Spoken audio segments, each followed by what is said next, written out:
चूँकि महागठबंधन की जो आज बैठक के दौरान सांसद महोदय, विधायक जी ने जो घोषणा किया है, ऐसा लग रहा है कि कदवा में अभी बहुत कुछ होना बाकी है। लगभग 125 सड़कों का तो शिलान्यास हुआ है।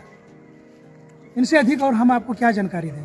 हमारे साथ एक महत्वपूर्ण व्यक्ति हैं, इनसे हम ज़रूर मिलाएंगे और बहुत ज़्यादा हम नहीं बात करेंगे, उनसे ही खुद परिचय करवाएं। अपना परिचय दें। जी, मेरा नाम हिलाल अहमद है जी। मैं पटना उच्च न्यायालय में अधिवक्ता हूँ जी।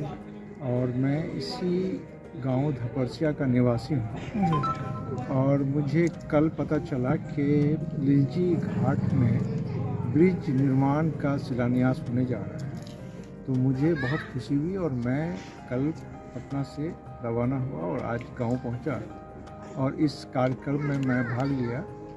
इसमें मैं माननीय सांसद महोदय और हमारे जो विधान सभा के एमएलए साहब हैं, विधायक जी शकील साहब, इन दोनों का मुख्य रूप से इनका शुक्रिया अदा करता हूँ।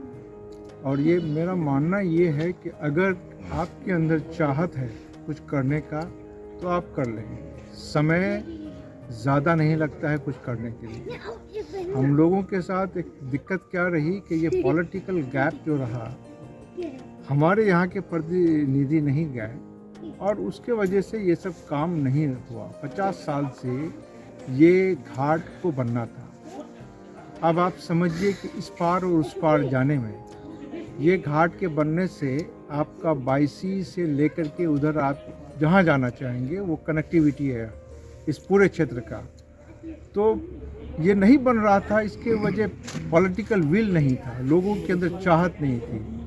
अब चाहत हो गई, लोग अब अपने अधिकार के लिए लड़ाई लड़ते हैं, तो उसके लिए हमारे सांसद और विधायक ने मिल करके इसका निर्माण कराने का शुरुआत कर दिए हैं और बहुत सारा जो रोड वगैरह विधायक जी और माननीय सांसद इनके द्वारा किया जा रहा है और आगे भी ये सब किया जाएगा।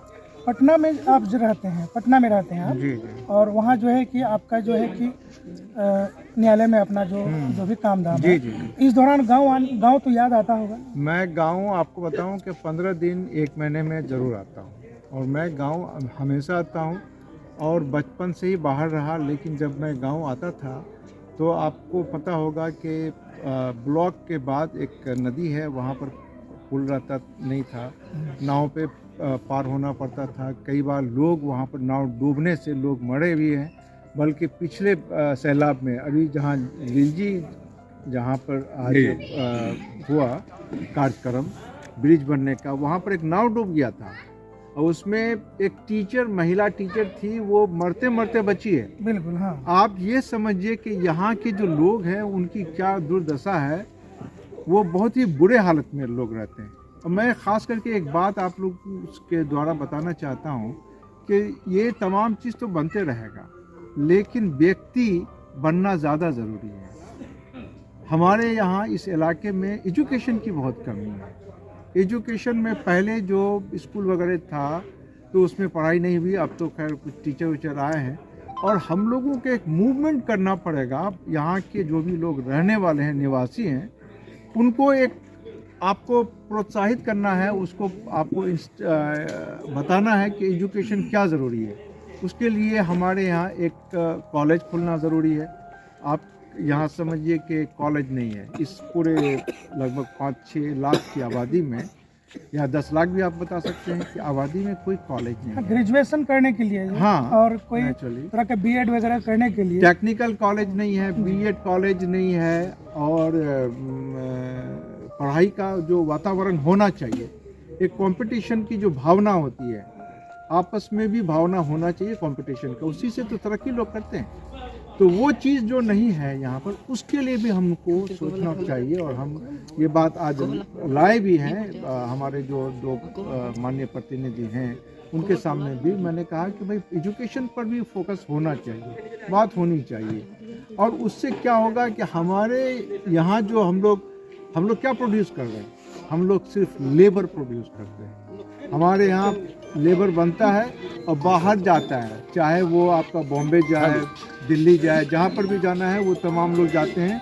और अनस्किल्ड लेबर है, ये स्किल्ड लेबर है भी नहीं। इसको कम से कम ITI, डिप्लोमा, इंजीनियरिंग या जहाँ पर भी जो भी सुविधा हो सके उस तरीके का एजुकेशन दे करके हमको ये समाज को एजुकेशनली और इकोनॉमिकली दोनों तरीके से इसको डेवलप करना चाहिए। एक बार शुभ नाम और परिचय दे दें। मेरा नाम मोहम्मद हिलाल अहमद है। मैं पटना उच्च न्यायालय में अधिवक्ता हूँ।